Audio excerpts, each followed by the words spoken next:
মানে বারবার মনে হচ্ছিল উদযাপনটা বেশি করে ফেলাইতেছি মনে হয় যখন 7টা পড়ে গেছে। তা হ্যাঁ ভাবছি, কারণ হচ্ছে যে যেহেতু 7টা পড়ে গেছে, একটা উইকেটে খেলা, একটা উইকেট যদি নিতে পারে একটা প্রেশার তৈরি হইব, পরবর্তী সময় ডট বল হইব, তো সেক্ষেত্রে ম্যাচটা বের করা সম্ভব। তাই হয়েছে। মনে হয় যে তাসকিন আহমেদ ওই সময় কাজটা করে দিচ্ছে, এক ওভারে যেরকম রান দিচ্ছে এবং পরবর্তী সময় মানে বাংলাদেশের একটা ভালো মোমেন্ট টাইম দিচ্ছে। দিন শেষে আসলে বাংলাদেশ জিতল, অনেক বেশি দরকার ছিল। কারণ সেন্ট কিটসে 3টা ম্যাচ হারাতে খুবই হতাশ ছিলাম, সবাই হতাশ ছিলাম আমরা।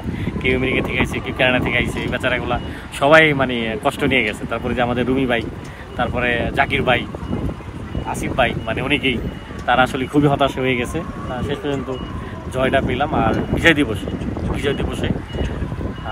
দিবসে জয়টা পেলাম, এটা আরও বেশি আনন্দের যে বিজয় দিবসের জয়টা পেলাম। তো সব কিছু মিলে বলবো যে অনেক ভালো লাগছে ভাই। আর এখন আশাবাদী পরবর্তী সময় ম্যাচগুলো হয়তো বা জিতবে, কারণ কনফিডেন্স বেড়ে যাবে। বছর শেষের খুশি নগদে হবে বেশি। নগদ পেমেন্টে নির্দিষ্ট ক্যাটাগরির কেনাকাটায় 300 টাকা পর্যন্ত ক্যাশব্যাক। হ্যাঁ, ও মানে কারণ 170-80 রানের পিজে সে 147 রান নিয়ে পুঁজি নিয়ে সে লড়াই করছে।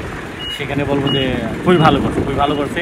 তার কিছু সিদ্ধান্ত ছিল কখন কাকে বোলিং আনতে হবে, তা ওই জিনিসগুলো মনে হয় খুব ভালো ছিল। বিশেষ করে শেখ মেহেদী তো এমনিতেই ওই সময় বল করে, আর এখানে তো ওয়ার্ল্ড কাপে ওই সময় বল করেছে শেখ মেহেদী।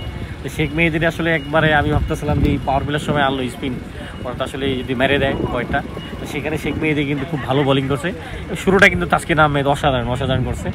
আর প্রথম যেই মানে ফিলিংটা দিল আপনার, সম্ভবত আপনার ঋষাদ 4টা বাঁচাইল, মানে তখনই। তারপরে আপনার আমাদের শামীম পাটোয়ারি যেরকম ব্যাটিং সেরকম ফিল্ডিং, মনে হয় যে একজন স্পাইডারম্যানই বলা যায় আপনার পাটোয়ারি। আপনি একমাত্র সমর্থক ছিলেন এখানে, আর একজন বাংলাদেশি ভাই, আরেকজন ভাই এসেছিলেন।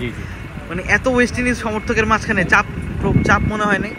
চাপ তো মনে হয় ভাই, কারণ যখন বাংলাদেশ খারাপ করতো তখন ওদের সময় ছিল, যখন ওরা খারাপ করতো তখন আমার সময় ছিল। পুরো গ্যালারিতে আসলে সবাই চোখ করে দিছে। চোখ করে দেওয়ার পরে ওরা আসলে কেউ একটু মন রাগ হয়েছিল। তারপর মানে জিতার মুভমেন্ট ওরা যখন চলে এলো, তখন ওরা আসলে আবার আমার কাছে মানে 7-8 জন একবারে ঘিরে ধরলো।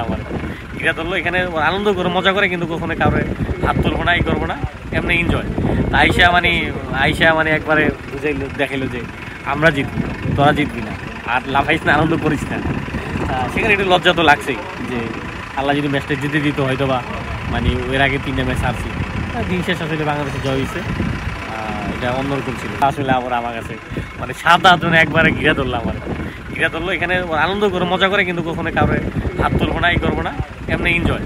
আইসা মানে একবারে বুঝাইলো, দেখাইলো যে আমরা জিতবি, তোরা জিতবি না, আর লাফাইস না, আনন্দ করিস না। সেখানে একটু লজ্জা তো লাগছেই যে আল্লাহ যদি ম্যাচটা জিতে দিত হয়তো বা, মানে এর আগে 3টা ম্যাচ হারছি।